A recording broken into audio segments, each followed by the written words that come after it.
आज हम लोग हैदराबाद में आए और हैदराबाद के ऑनेबल सीएम राव साहब से मुलाकात हुई। काफ़ी लंबी मुलाकात हुई, काफ़ी अच्छी चर्चा हुई।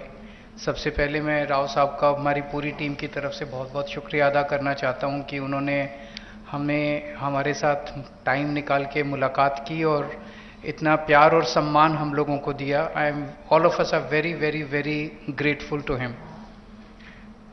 हमने अपनी पूरी बात उनके सामने रखी और जैसा भी उन्होंने कहा कि दिल्ली के लोगों को न्याय दिलाने के लिए वो, उनकी पार्टी और उनकी पूरी सरकार दिल्ली के लोगों के साथ है। ये बात केवल दिल्ली की नहीं है, ये बात देश के जनतंत्र को बचाने की है।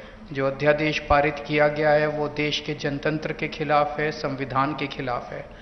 सो उनकी सपोर्ट से हमें बहुत ताकत मिली है और हम इस सपोर्ट के लिए मैं पूरे दिल्ली के लोगों की तरफ से उनका तहे दिल से शुक्रिया अदा करना चाहता हूं। हमारी सरकार दिल्ली में पहली बार जब 2015 में बनी थी, फरवरी 2015 में दिल्ली में हमारी सरकार बनी थी। फरवरी 2015 में सरकार बनी और 23 मई को, मात्र 3 महीने के बाद, मोदी सरकार ने एक नोटिफिकेशन लाके हमारी सारी पावर छीन ली 3 महीने में। तो अब ब्यूरोक्रेसी के ऊपर, पहले हमारे से पहले शीला दीक्षित जी की सरकार थी। शीला दीक्षित जी का पूरा कंट्रोल था ब्यूरोक्रेसी के ऊपर, transfer, posting, disciplinary action, creation of new posts. So जितने सर्विस रिलेटेड मैटर्स हैं, शीला दीक्षित जी का पूरा कंट्रोल था। हमारी सरकार आने के बाद 23 मई 2015 को उन्होंने नोटिफिकेशन लाके ये सारी पावर छीन ली। तो as a chief minister of Delhi I can not even transfer post, education secretary, health secretary, deputy secretary, मैं कुछ नहीं कर सकता। वो सारी पावर छीनने के बाद 8 साल तक दिल्ली के लोगों को उन्होंने अपंग करके रखा। हम दिल्ली के लोग 8 साल तक कोर्ट दर court, high court, supreme court लड़ते रहे। 8 साल की हमारी लड़ाई के बाद 11 मई को, अभी पिछले कुछ दिन पहले, सुप्रीम कोर्ट की संविधान कॉन्स्टिट्यूशन बेंच ने, 5 जजों ने मिलकर 5-0 से दिल्ली के लोगों के हक में फैसला दिया।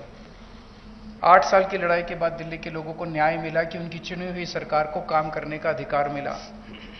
हमें 8 साल लग गए उस नोटिफिकेशन को कैंसिल कराने में और न्याय लेने में। उसके 8 दिन के अंदर 11 मई को ऑर्डर आया सुप्रीम कोर्ट का। 19 मई को मोदी सरकार ने ऑर्डिनेंस लाके सुप्रीम कोर्ट के ऑर्डर को निरस्त कर दिया, पलट दिया। पूरे देश भर में लोग कह रहे हैं कि जिस देश का प्रधानमंत्री सुप्रीम कोर्ट को नहीं मानता, सुप्रीम कोर्ट के आदेश को नहीं मानता, फिर न्याय लेने के लिए लोग कहां जाएंगे?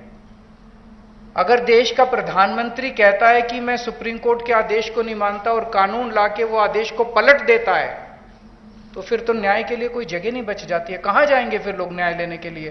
फिर तो कोई अंतिम चीज ही नहीं है। वो प्रधानमंत्री जी कहते हैं मैं नहीं मानता सुप्रीम कोर्ट को, ऐसे देश कैसे चलेगा? ये तो बिल्कुल गलत है। अब ये अध्यादेश लाके वापस सारी पावर छीन ली। तो एक तरह से, जैसे अभी राव साहब ने बिल्कुल सही बोला, ये अध्यादेश दिल्ली के लोगों का अपमान है, घोर अपमान है। एक तरह से प्रधानमंत्री जी ये कह रहे हैं कि तुम जो मर्जी सरकार चुनो, मैं उसको काम नहीं करने दूंगा।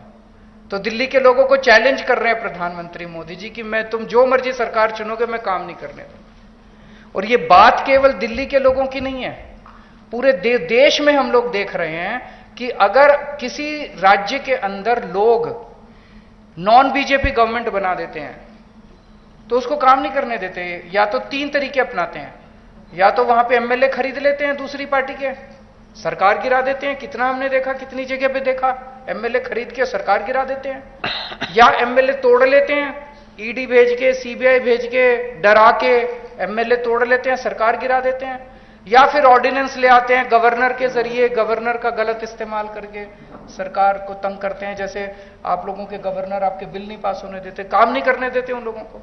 तो इस तरह से मैसेज ये है कि अगर कोई भी राज्य के लोग नॉन बीजेपी सरकार बनाएंगे तो हम उसको काम नहीं करने देंगे, सरकार तोड़ देंगे। ऐसे देश नहीं चल सकता। ये तो बहुत खतरनाक स्थिति है पूरे देश के सामने। मैं जो पूरे देश भर में घूम रहा हूं समर्थन मांगते हुए, मैं केवल अपने लिए समर्थन नहीं मांग रहा, मैं देश के संविधान के लिए और देश के जनतंत्र के लिए समर्थन मांग रहा हूं। हमारे जो स्वतंत्रता सेनानियों ने लड़ाई लड़ी थी, वो ऐसे भारत के लिए लड़ाई थोड़ी लड़ी थी कि एक पार्टी आएगी सेंटर के अंदर, वो पार्टी बस एक ही पार्टी का पूरे देश के अंदर राज होगा। जिस तरह से आज इन्होंने माहौल बनाया हुआ है, फिर तो एक प्रधानमंत्री और 31 गवर्नर बस वो चला लें इस देश को, फिर मुख्यमंत्री बनाने की क्या जरूरत है, फिर चुनाव लड़ने की करने की क्या जरूरत है, फिर तो ये तानाशाही होगी। इस तानाशाही के खिलाफ हम लोग लड़ रहे हैं। राज्यसभा के अंदर जब ये बिल आएगा, राज्यसभा के अंदर बीजेपी के पास मेजॉरिटी नहीं है। बीजेपी के out of 238 MPs, BJP has only 93 MPs. BJP के पास मेजॉरिटी नहीं है। मैं फिर से शुक्रिया अदा करता हूं राव साहब का। अगर हम सब लोग नॉन बीजेपी पार्टीज इकट्ठे हो गए तो इस बिल को हम राज्यसभा के अंदर गिरा सकते हैं। और अगर ये बिल गिर जाता है तो पूरे देश के लोगों को विश्वास हो जाएगा कि 2024 के अंदर मोदी सरकार वापस नहीं आ रही है।